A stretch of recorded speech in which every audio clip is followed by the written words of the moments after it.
The Locked On Podcast Network presents the College Sports Big 3 in 30. The three biggest stories in college sports. From our local experts at the Locked On Podcast Network. Bringing you the real story. Why it matters, what's next, who wins the big game, and more, all in 30 minutes.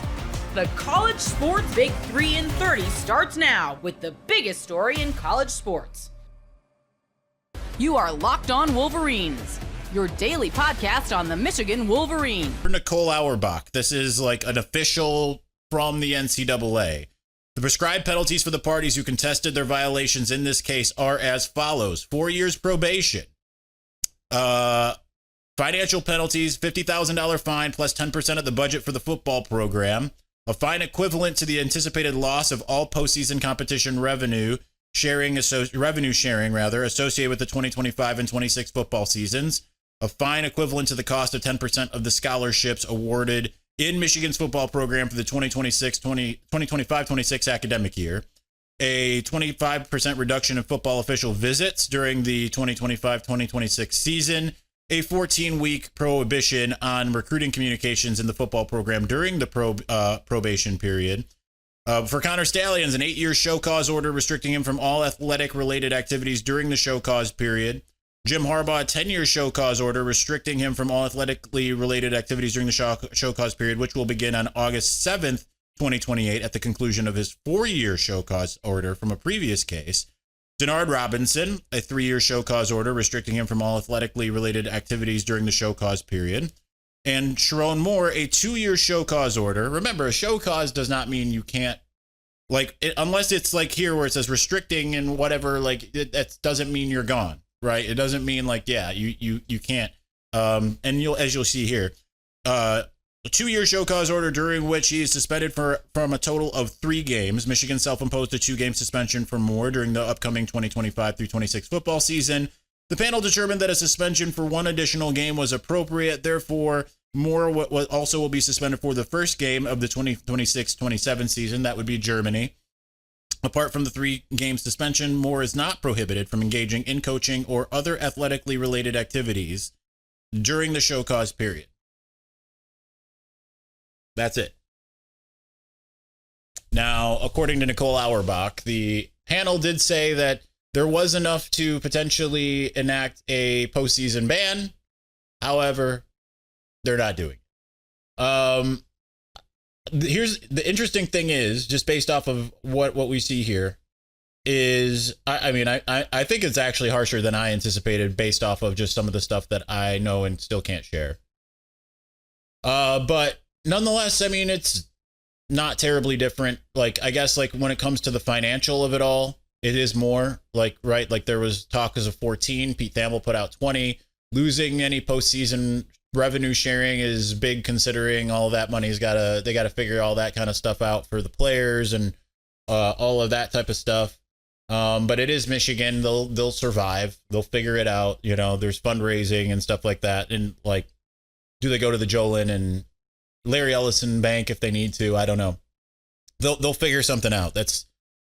That's not prohibitive. Where I am a little bit more surprised, I think Sharon getting the 2-year show cause for essentially, because again, I know the rival fans out there want to believe, it was, they still believe there's a level of complicity in terms of everybody knew, everyone was active in it, and that's not been ever, not only proven, it's been closer to disproven than proven.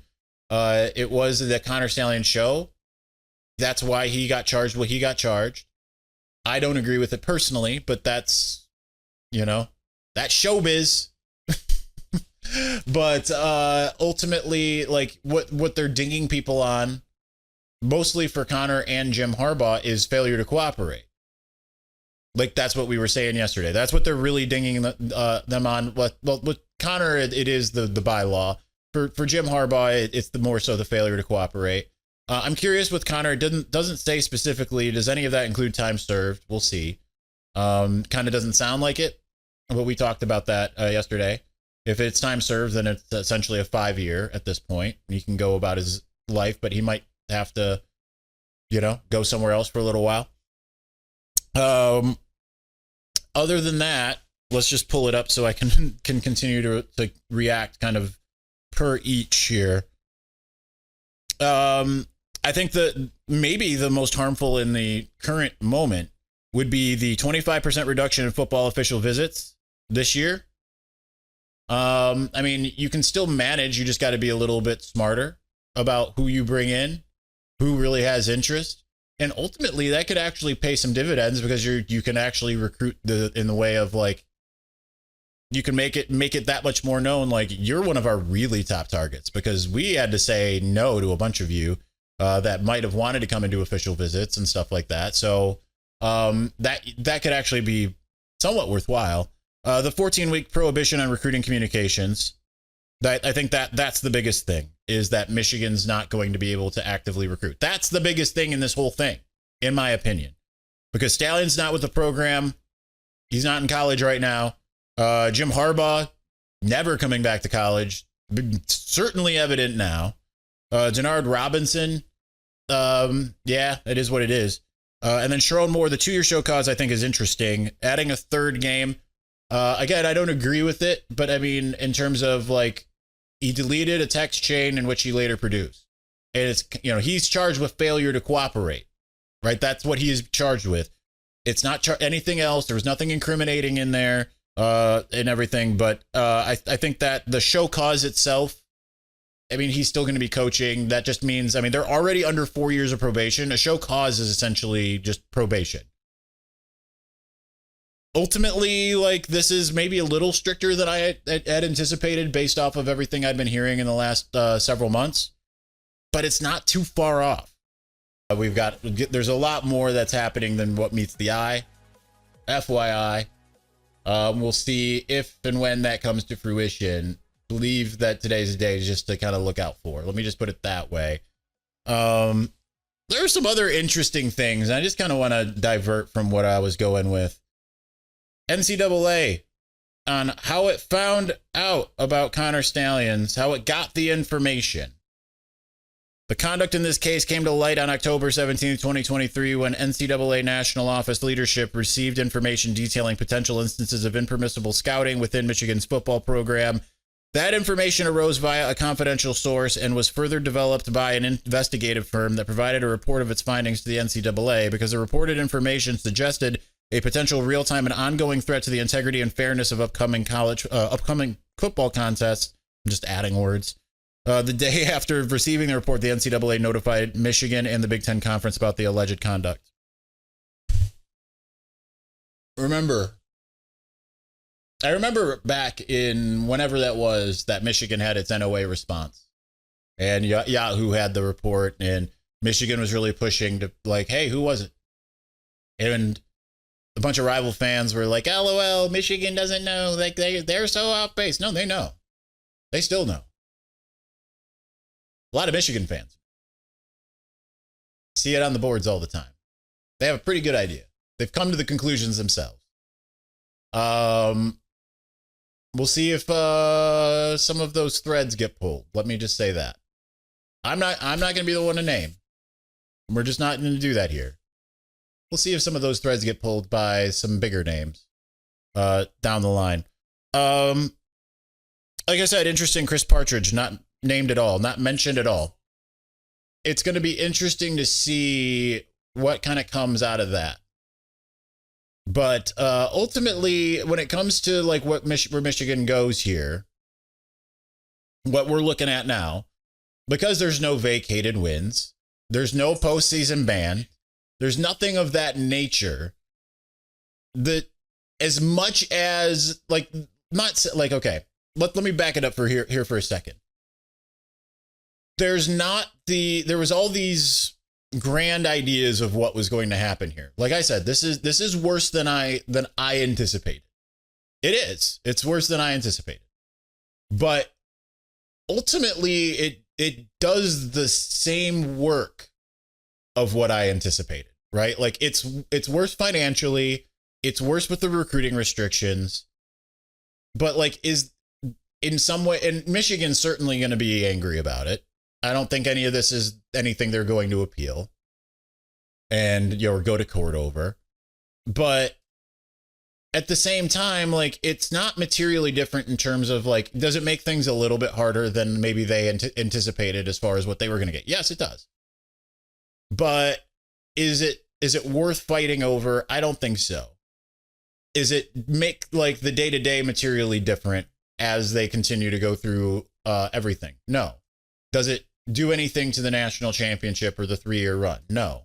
I think, like I said, what will be interesting is what happens from here, because I do believe that there is something that will happen from here. Is this enough to give rival fans enough for them to continue to go cheating? Well, here's the thing. They were going to do it anyway. They just always were. It didn't matter if the NCAA came out in full-throated defense of Michigan. It didn't matter if the NCAA gave Michigan the death penalty. Once all of that came out, that's just going to be the reality. And so if you care about something like that, of having like an easier life when it comes to social media and rival relations, it was never going to be easy. That's just what it is. But ultimately, I mean, it is nothing that rival fans had hoped for. Do I think that they're going to spin it and make it something that sounds like it's something that they would thought? Like, yeah, fines, recruiting restrictions. There's the hammer.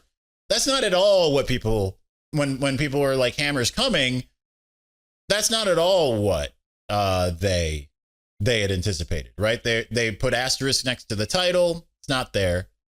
If you're an Ohio State fan, I mean, you have just as much of an asterisk next to your 2003 title, or 2002. I guess technically it happened in 2003. But, like, you know, just the way Miami fans asterisk your title, you know, go ahead, asterisk Michigan's title. I don't think a single Michigan fan cares at this point. No postseason ban. So even if the NCAA says, like, yeah, we could have given them one, but we don't want to punish the current players. Like, okay, you still didn't get what you want. Even if they're saying that, you still didn't get what you want. Have you ever decided at the last minute to head to a ball game with friends or family? Maybe it's game day and you suddenly realize you want to be there. That's exactly where Gametime comes in. It's the easiest way to grab last minute tickets without the stress. With the money you save on tickets, you can splurge on food, drinks, merch, or even invite a bigger group to come with you. Gametime makes it possible. Gametime makes buying tickets fast and simple. Prices on the app actually drop the closer you get to first pitch, and you've got incredible last-minute deals, clear seat views, and the lowest price guarantee that takes the worrying out of buying. Gametime has last-minute tickets and zone deals for big savings, like 10% off exclusive zone deals for FIFA Club World Cup matchups. Take the guesswork out of buying tickets with Gametime. Download the Gametime app, create an account, and use code LOCKEDON for $20 off your first purchase. Terms do apply. Again, create an account and redeem code LOCKEDON for $20 off. Download the Gametime app today. Last minute tickets, the lowest price guaranteed. You are Locked On Balls, your daily podcast on the Tennessee Volunteers. Joey Aguilar being named the starting quarterback, so wanted to get something out here right now. And again, Brent Hubbs, VolQuest.com, reported Sunday evening that Joey Aguilar was named the starting quarterback for the University of Tennessee. And again, it was never a matter of when or a matter of if this announcement would be made. It was just a matter of when. And that's no disrespect to Jake Merklinger. That's no disrespect to George McIntyre. I mean, this was a quarterback competition. And I'm not trying to come in here and say that he absolutely dominated the showing from day one of fall camp and all that, because I don't think that's true.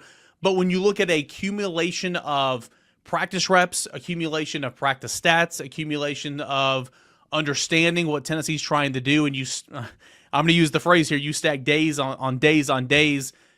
It was apparent here towards the end of fall camp as the Volunteers move into mock game week that Joey Aguilar was going to be the guy. So you're moving into mock game week.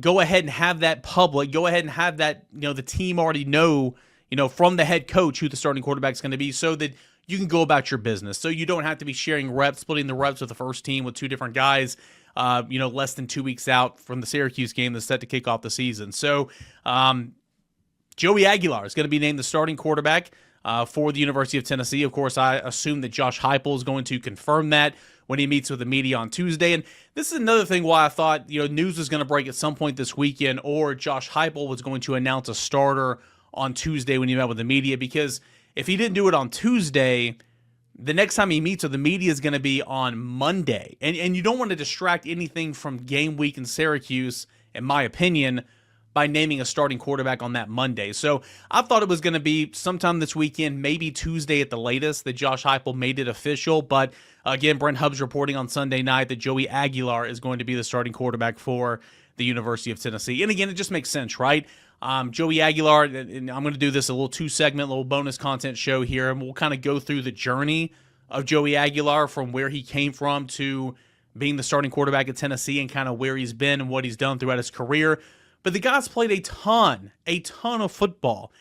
Not in the Southeastern Conference, not in the Power 4 landscape, but he has played in FBS, played 2 really good seasons at Appalachian State in the Sun Belt, played 2 seasons at junior college, and is from California, where he was a standout in his junior and senior season in high school, and it provided him the opportunity to go on and play quarterback in the next level. So again, it's more experience than that of Jake Merklinger, who appeared in 2 or 3 games as a redshirt or as a true freshman last year.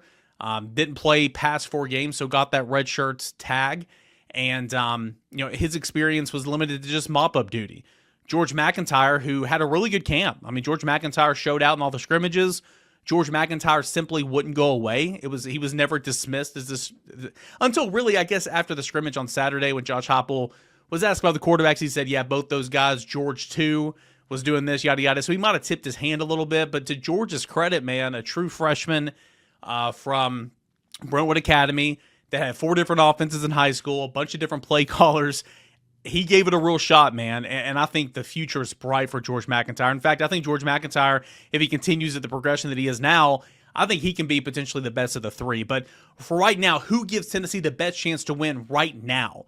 And it's the guy that has a ton of playing experience.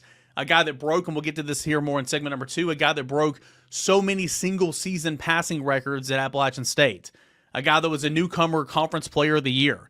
A guy that was second-team all-conference honorable mention, stuff like that. A guy that has been there and done that. He's faced live bullets. He's been on the road playing top 25 teams in his career. And again, it was whoever gives Tennessee the best opportunity to win is going to get the job. If that was Jake Merklinger in fall camp, if that was George McIntyre in fall camp, then it was going to be either Jake Merklinger or George McIntyre, but it wasn't. End of the day, it's Joey Aguilar. That's who the coaching staff feels the most comfortable with. We don't see much at practice, okay, but you go out there and you see the routes on air and you see some of the individual drills, and you can clearly see Joey Aguilar has the quickest release. You can clearly see Joey Aguilar has the best footwork. You can see that when they do bootleg drills and throwing on the run, Joey Aguilar is very comfortable throwing on the run, moving outside the pocket. Now, there is 90% of practice that we don't see, so I'm not trying to act like he completed every pass, because he didn't. I'm not trying to act like that he graded out a check on every single play or every single read, because I'm sure he didn't. But he was a guy that performed really, really well in fall camp and has earned the opportunity to start for the University of Tennessee this season. What's it going to look like? Will Tennessee excel in the passing game? Will Tennessee's offense find those explosives that hasn't been there since the 2021-2022 season? I don't know. There's still tons of questions, specifically at wide receiver. Braylon Staley's missed a lot of practice here lately. Chris Brazel's missed a lot of practice here lately. Mike Matthews has been limited all fall camp. What's Tennessee going to get in true freshmen? Travis Smith, Bradarius Jackson. Can Amari Jefferson add anything? What about Joakim Dotson? Any walk-ons going to get in there? I mean, again, only 7 scholarship wide receivers, so there's plenty of questions offensively. New look offensive line, replacing 4 of the 5 starters up front. I still think this offensive line is going to be pretty daggone good if they play healthy and as it continues to evolve from week 1 all the way through the end of the season, with David Sanders, a healthy Lance Hurd, and all that and more. I'm excited to see what this offense is. Tons of unknowns, tons of uncertainties. But if Tennessee runs the football effectively, Tennessee protects the quarterback, see what Joey Aguilar can do, man. Let him cook. We know he's a gunslinger. We know he's got a bit of a turnover issue. Let's see if that is limited here in the Josh Heupel offense. I'm intrigued to see how they call the offense with Joey Aguilar under center. But that's what we're going to see. Week 1, Syracuse. Tennessee is going to start Joey Aguilar. Brent Hubbs, VolQuest.com, reports on a Sunday night. Again, nothing out of left field, nothing unexpected. We all believed this was going to happen. It was just a matter of when and not if, and the win was on a Sunday night, and we'll see what Joey Aguilar can do for the University of Tennessee. Have you ever decided at the last minute to head to a ball game with friends or family? Maybe it's game day and you suddenly realize you want to be there. That's exactly where Gametime comes in. It's the easiest way to grab last minute tickets without the stress. With the money you save on tickets, you can splurge on food, drinks, merch, or even invite a bigger group to come with you. Gametime makes it possible. Gametime makes buying tickets fast and simple. Prices on the app actually drop the closer you get to first pitch, and you've got incredible last-minute deals, clear seat views, and the lowest price guarantee that takes the worrying out of buying. Gametime has last-minute tickets and zone deals for big savings, like 10% off exclusive zone deals for FIFA Club World Cup matchups. Take the guesswork out of buying tickets with Gametime. Download the Gametime app, create an account, and use code LOCKEDON for $20 off your first purchase. Terms do apply. Again, create an account and redeem code LOCKEDON for $20 off. Download the Gametime app today. Last minute tickets, the lowest price guaranteed. Bad news. Jam Miller got injured, and we're not exactly sure when he'll be back. You are Locked On Bama, your daily podcast on the Alabama Crimson Tide. Part of the Locked On Podcast Network, your team every day. We had heard some rumblings about Jam Miller and a potential injury, but we didn't want to bring it up because what if it wasn't right? Well, it was right. And he is banged up, and it looks like he may be out somewhere around 3 to 6 weeks, maybe 6, 7 weeks, somewhere in there. Definitely going to miss Florida State. I would assume miss La Monroe.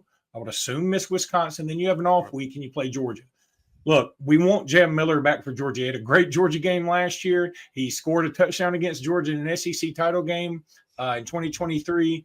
Jam likes to play Georgia. So let's get Jam back for Georgia. But Jimmy, the talk about this injury first, and we'll talk about who could step up for him. Yeah, it's unfortunate because Jam is one of the fall camp standouts. I mean, if we made a list of like, okay, who's really stood out this fall camp, who's kind of been a big story, Jam would be up there. I attribute it to 2 or 3 things. Number one, he's a senior. His kids improve every year. Very likely you're going to see the best Jam Miller you've ever seen before now in his year 4. Secondly, I think the change in the offense really suited him. And by changing the offense, I don't mean that Ryan Grubb showed up and changed everything. What I mean is Alabama's going to throw the ball more with Ty Simpson. They threw it with Jalen Miller. There's going to be more pass attempts this fall than there were last fall. That plays right into Jam's hands in terms of comparing him to the rest of the running back room because Jam is outstanding at picking up that blitzer, really good in pass protection, also catches the ball really well. So for that reason alone, I think Jam had really separated himself from the rest of the backs in the room. So this is a blow. There's no doubt. No one here is going to try to minimize what this means. It's bad. But as I often say, bad doesn't mean terminal. You know, you can have a headache and it not be a brain tumor. You can have a cold and it not be, you know, Ebola virus. It's bad, but it's not terminal because there's other options. I just hate it for Jam more than I hate it for Alabama because no one wants to this to happen to him their senior year. But in terms of the timeline to return, you know, Luke sort of went over that based on who I've talked to and what I've read. And I'll give a shout out even to Josh Pate, who has outstanding Alabama contacts. Josh knows the inner workings at Alabama almost more than he knows anywhere else. I'm confident Josh will return before Georgia, but it won't be before Florida State. So he's out for game 1. And as Luke said, I would, you know, it's not much of a guess to say he's likely out for game 2. And after game 3, you get that off week. So it just makes sense that Georgia is the return date, but that's guessing. What we know is out for Florida State, and that's a blow, but we'll go over Alabama's options momentarily. Yeah, I think that look, if you're going to miss some time, I'm kind of okay missing this time. And because I want him ready for the SEC schedule, I think that this is a golden opportunity for new guys. We'll talk about who's going to step up here in just a bit. But for Jam, I just feel so bad for Jam. Like you said, it's, man, he's sort of been the talk of camp. in a way, there've been some Tide, of course, is the talk of camp, but I think Jam is really he's really coming on, and the coaches love him. So he's just a good teammate. So I think that it's a shame, but this is a golden opportunity. I mean, Homer Simpson once said the Chinese have the same word for crisis as they do for opportunity, crisis-opportunity. So, there's some opportunity for some other guys here. Daniel Hill, that's the first one that jumps to my mind. Richard Young, now that's going to be the guy a lot of people just assume gravitate towards, but I'm leaning more Daniel Hill here. Now, another guy who I think cannot be discounted is Dre Washington. How great is it to have him on the roster now? A guy that's played a lot of football. No, it hadn't been in the SEC, but he's an older, experienced veteran, a seasoned veteran, if you will. And so he probably is more aware of blitz pickup, et cetera, et cetera. So I'm feeling great about getting Dre Washington, a guy that when we got him, I was sort of like, I feel like we got enough running backs. Well, the coaches knew what's best, and they did the right thing. Yeah, Dre. I mean, anyone that questioned the Dre Washington take, and I'm sort of looking at me here because the day it happened, I was a little confused as to why they felt they needed that.